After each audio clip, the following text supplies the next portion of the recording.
स्वागत आप सभी का प्राइम टाइम 8 PM आप देख रहे हैं, जहां पर खबर भी है और होता है उसका विश्लेषण भी है। और आपके साथ मैं हूं पुनीत।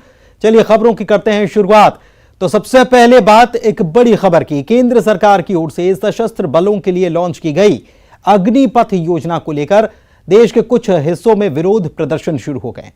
अग्निपथ योजना के तहत भारतीय युवाओं को बतौर अग्निवीर आर्म्ड फोर्सेस में सेवा का अवसर प्रदान किया जाएगा। यह योजना देश की सुरक्षा को मजबूत करने और हमारे युवाओं को मिलिट्री सर्विस का अवसर देने के लिए लाई गई है। लेकिन योजना के बारे में पूरी जानकारी हासिल किए बिना ही कई स्थानों पर इसका विरोध किया जा रहा है। इस रिपोर्ट में हम आपको बताएंगे अग्निपथ को लेकर क्या अफवाह है और क्या हकीकत है।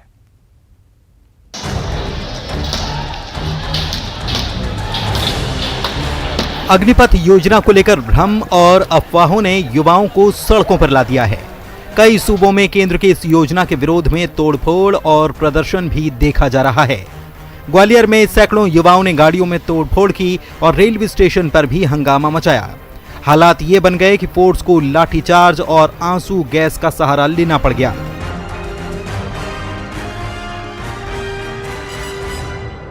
इस योजना का सबसे ज्यादा विरोध बिहार में देखा जा रहा है।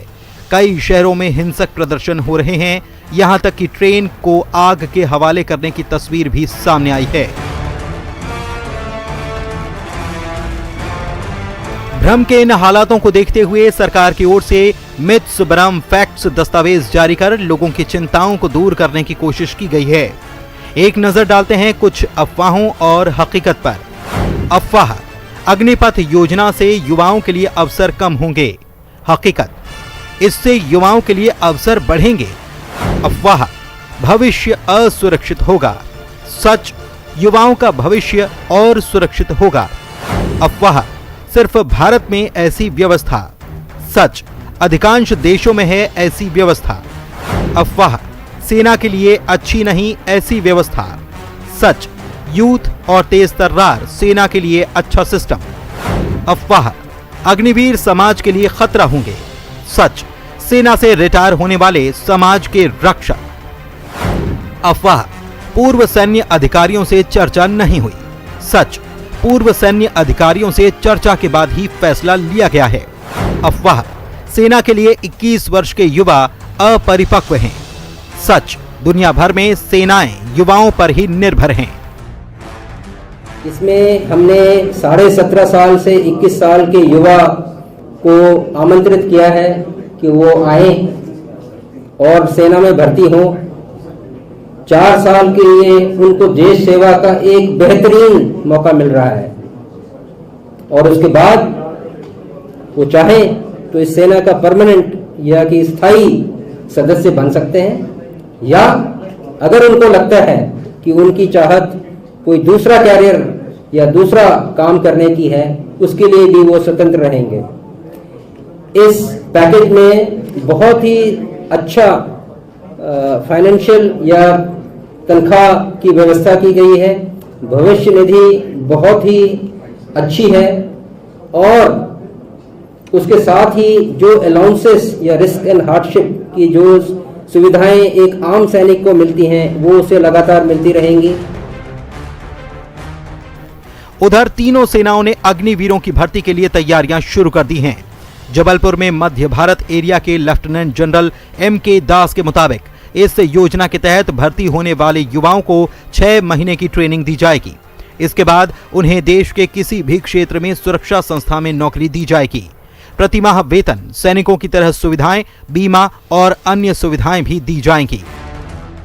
हमारे देश के युवाओं, खास तौर पर मध्य प्रदेश के युवाओं के लिए एक ये स्वर्णिम अवसर है भारतीय सेना का हिस्सा बनने के लिए और देश निर्माण में आगे आने के लिए। जाहिर है ये केंद्र सरकार की एक बड़ी योजना है, जिसे लेकर कुछ अफवाहों ने युवाओं को भ्रम में डाल दिया है। लेकिन उम्मीद है कि सरकार जल्द ही ये भ्रम दूर कर देगी। Bureau report, news 18। तो अग्निपथ योजना को लेकर पूरा हंगामा देखने को मिल रहा है, लेकिन इस भ्रम को सरकार ने दूर किया है। अग्निवीरों का भविष्य पूरी तरह से सुरक्षित है, सरकार की तरफ से ये दावा किया जा रहा है। ये भी कहा जा रहा है सरकार की तरफ से कि सेना में युवाओं के लिए अवसर इस योजना की वजह से बढ़ जाएंगे।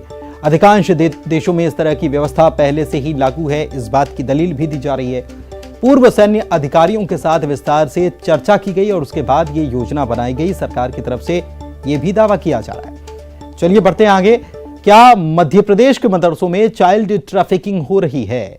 बाल आयोग ने चाइल्ड ट्रैफिकिंग की आशंका जाहिर करते हुए पुलिस कमिश्नर को मदरसों की जांच करने के लिए कहा है। आयोग ने चाइल्ड ट्रैफिकिंग के साथ इसके पीछे एक बड़े नेटवर्क की आशंका भी जताई है। यह पूरा मामला उस वक्त सामने आया जब बैरागढ़ रेलवे स्टेशन से करीब 15 बच्चों को रेस्क्यू किया गया और कहा यह गया कि बिहार से ये बच्चे मदरसे में पढ़ाने के लिए लाए गए। बाल आयोग की जांच में कई मदरसे अवैध भी पाए गए। देखिए रिपोर्ट।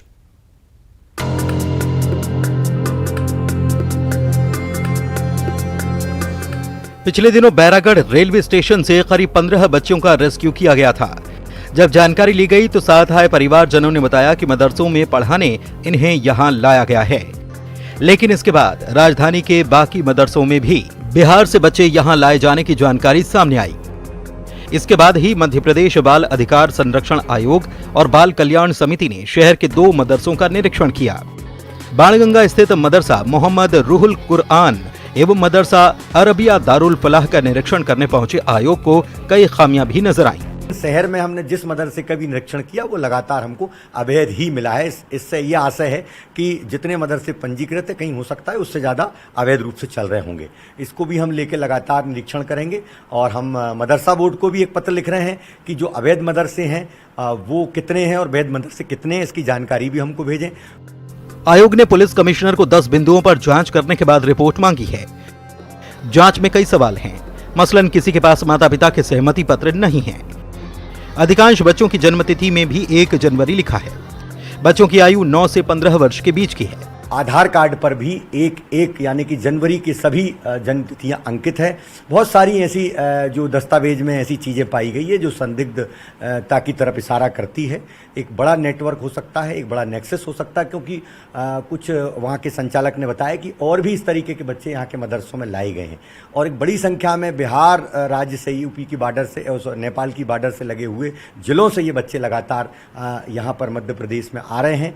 और ये कहना है संचालक कि हम इनको तालीम दे रहे हैं, लेकिन तालीम के साथ साथ कोई किताबी वहाँ पर कोई हमको ज्ञान या ऐसा कोई किताबें नहीं मिली। हमको कोई स्कूल शिक्षा से संबंधित सामग्री नहीं मिली है, केवल कुरान शरीफ पढ़ाया जाता है। तो ये कि बड़ा सवाल है कि मतलब इस चूँकि देखा जाए तो सीधा जो है वो शिक्षा के अधिकार का उल्लंघन किया जा रहा है।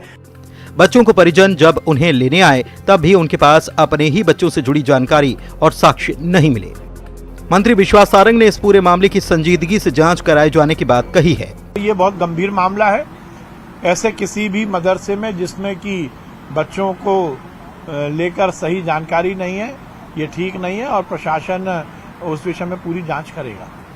बताया जा रहा है कि बिहार के मधुबनी और पूर्णिया से बड़ी संख्या में बच्चे भोपाल के मदरसों में लाए जा रहे हैं। लेकिन सबसे अहम बात यह कि जिन मदरसों में बच्चों को लाया गया है वो मदरसे भी अवैध रूप से संचालित हैं। भोपाल में मनोज राठौर के साथ bureau report, news 18 Madhya Pradesh Chhattisgarh. MP बाल आयोग ने मदरसों का दरअसल निरीक्षण किया और इस निरीक्षण में यह पाया गया कि 2 मदरसे ऐसे हैं जिसमें खामियां भी थी। बाल आयोग ने पुलिस कमिश्नर से इस पूरे मामले में जांच करके रिपोर्ट भी मांगी है कि आप जांच कीजिए और रिपोर्ट कीजिए। बता दें कि मदरसे में अधिकांश बच्चों की जन्मतिथि 1 जनवरी ही दिखाई दे रही है। चाइल्ड ट्रैफिकिंग की आशंका भी इसमें बनी हुई है, इसलिए इस पूरे मामले की गंभीरता से जांच के लिए कहा गया है पुलिस से। बढ़ते आगे, चुनाव में उम्मीद से बिल्कुल अलग चेहरों को उम्मीदवार बनाकर मध्य प्रदेश में बीजेपी ने एक बड़ी लकीर तो खींची है और यह भी बताया कि बीजेपी को पार्टी विद द डिफरेंस आखिर कहा क्यों चाहता है। जी हां, 16 निकायों में उम्मीदवारों के ऐलान के बाद सीएम शिवराज सिंह चौहान का मेयर पद के प्रत्याशियों की खूबियों पर बयान आया।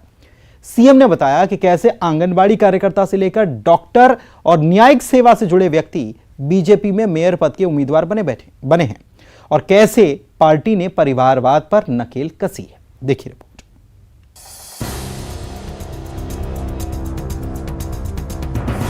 16 नगर निगम में मेयर पद के उम्मीदवारों के ऐलान के बाद सीएम शिवराज का बयान कि कई दौर के मंथन चिंतन के बाद तय हुआ एक एक नाम बताता है कि बीजेपी बाकी दलों से क्यों अलग है। सीएम शिवराज का दावा कि बीजेपी अकेली पार्टी है जिसमें आंगनबाड़ी कार्यकर्ता से लेकर वरिष्ठ प्रशासनिक अधिकारी तक को मेयर पद का उम्मीदवार बनाया गया। बीजेपी अकेली पार्टी जिसने तय किया कि एक व्यक्ति एक पद का फॉर्मूला होगा। निर्धारित मापदंडों का पालन करते हुए पार्टी ने अपने कार्यकर्ताओं को टिकट दिए हैं। एक व्यक्ति एक पद, यह अकेली भारतीय जनता पार्टी जिसने तय किया कि विधायक हैं तो महापौर का चुनाव नहीं लड़ेंगे। सीएम शिवराज ने कांग्रेस पर भी हमला बोला। उन्होंने कहा कि अव्वल तो कांग्रेस में कार्यकर्ताओं का संकट है और अगर है तो उनकी इज्जत नहीं है। कांग्रेस के पास तो कार्यकर्ताओं का ही अभाव है, या तो कार्यकर्ता नहीं है या कार्यकर्ताओं की इज्जत नहीं है। कई जगह विधायक ही लड़ा दिए। सवालों के कटघरे में कांग्रेस भी है। चिंतन शिविर के बाद पार्टी के एक व्यक्ति एक पद के फॉर्मूले को लेकर भी है सवाल। क्या कांग्रेस अपने ही बनाए कायदे पर चल पाई? शिवराज जी का जो कहना है कि उन्होंने उनकी पार्टी की गाइडलाइन का पालन किया और ये विधायकों को नहीं दे पाए, या एक पद एक व्यक्ति की बात कर रहे हैं।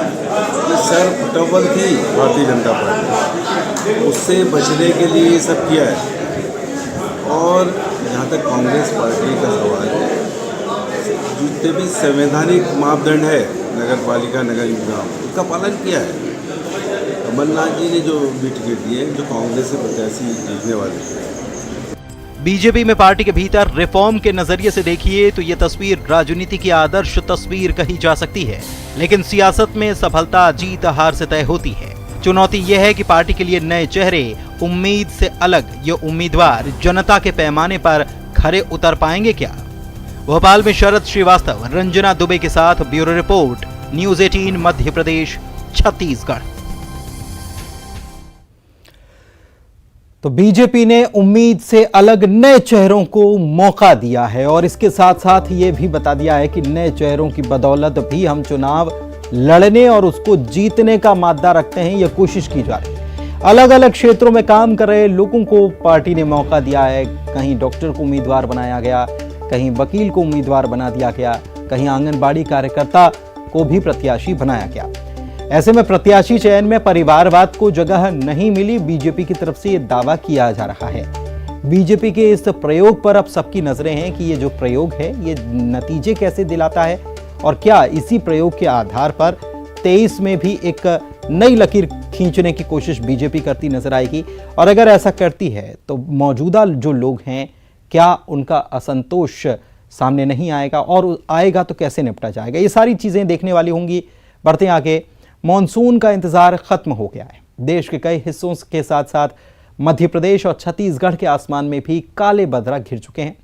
मध्य प्रदेश में खंडवा, बैतूल के रास्ते मॉनसून की एंट्री हो चुकी है, जबकि छत्तीसगढ़ का बस्तर झमाझम बारिश से तरबतर है।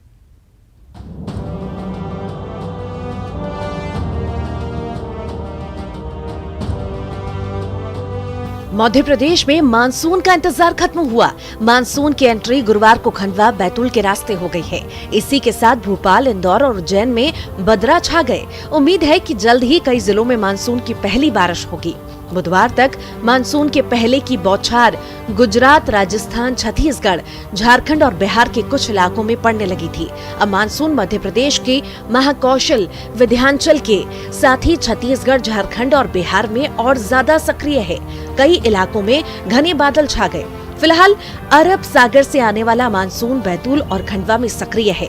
सूबे में अगले 24 घंटे के दौरान कई इलाकों में हल्की से भारी बारिश हो सकती है। मौसम विभाग ने उमरिया, डिंडौरी, कटनी, पन्ना, दमोह, सागर और छतरपुर में कहीं कहीं भारी बारिश का अलर्ट जारी किया है। प्री मानसून की वजह से कांकेर, महासमुंद, बलौदाबाजार, कोंडागांव, धमतरी और जगदलपुर में जमकर बारिश हुई, जिससे किसानों के चेहरे खिल उठे। लोगों को गर्मी और उमस से राहत मिली। खास तौर पर ऐसे इलाके में जहां पर पानी का संकट था, वहां के लोगों में जल संकट खत्म होने की उम्मीद जगी है। किसानों को उम्मीद है कि इस साल समय पर और बेहतर बारिश होगी, जिससे जल स्तर बढ़ेगा और फसलों के लिए वरदान साबित होगा। मध्य प्रदेश और छत्तीसगढ़ में जहां बारिश से लोगों के चेहरे खिल उठे हैं, तो वहीं पूर्वोत्तर राज्यों में हालात अलग हैं। मेघालय, असम में भारी बारिश ने तबाही मचा रखी है। सड़कें धंस गई हैं, मकान बह गए हैं, बारिश का कहर जारी है। भारी बारिश से असम, त्रिपुरा और मिजोरम को जोड़ने वाली सड़क बह गई है, जिससे रोड पर यातायात बंद कर दिया गया है। इन तस्वीरों में सैलाब का सितम देखा जा सकता है। रोड पर गाड़ियां फंसी हैं। ये सैलाब अपने आगे आने वाली हर चीज को बहा कर ले जा रहा है। बारिश से बेहाल रोड में गाड़ियां समा रही हैं। भारी बारिश में फंसे लोगों को मदद मुहैया कराई जा रही है। मानसून को लेकर मध्य प्रदेश और छत्तीसगढ़ में तमाम तैयारियां की जा रही हैं, ताकि भारी बारिश जैसे हालात से निपटा जा सके। Bureau report, news 18। Madhya Pradesh और छत्तीसगढ़ में मानसून की दस्तक हो चुकी है। बस्तर के कई इलाकों में बारिश हो रही है, तो एमपी में बैतूल और खंडवा के रास्ते मानसून की आमद देखी जा रही है। एमपी में अगले 2 से 3 दिनों में कई जिलों में बारिश हो सकती है और जल्द ही दोनों सूबे पूरी तरह से सक्रिय नजर आएंगे मानसून से। चलिए बढ़ते हैं आगे। छत्तीसगढ़ में पूरे जोश और उत्साह के साथ स्कूली बच्चों ने नए शैक्षणिक सत्र के पहले दिन स्कूल पहुंचकर स्कूल में बच्चों का यहां स्वागत भी किया गया, उनका तिलक लगाया गया, मिठाई खिलाई गई। इस मौके पर बच्चों को स्कूल ड्रेस और किताबों का वितरण किया गया। दरअसल आपको बताएं कि कोरोना काल में करीब 2 साल तक पढ़ाई बुरी तरह से प्रभावित थी और ऐसे में स्कूल के पहले दिन की शुरुआत शाला प्रवेश उत्सव के साथ आज धूमधाम के साथ देखी गई।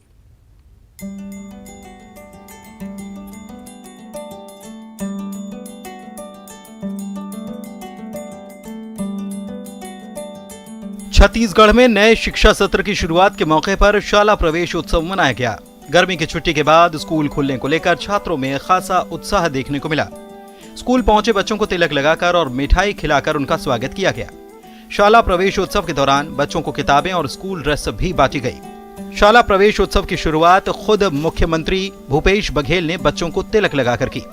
खास बात यह रही कि नक्सली क्षेत्रों में बंद पड़े 260 स्कूलों को दोबारा खोला गया है।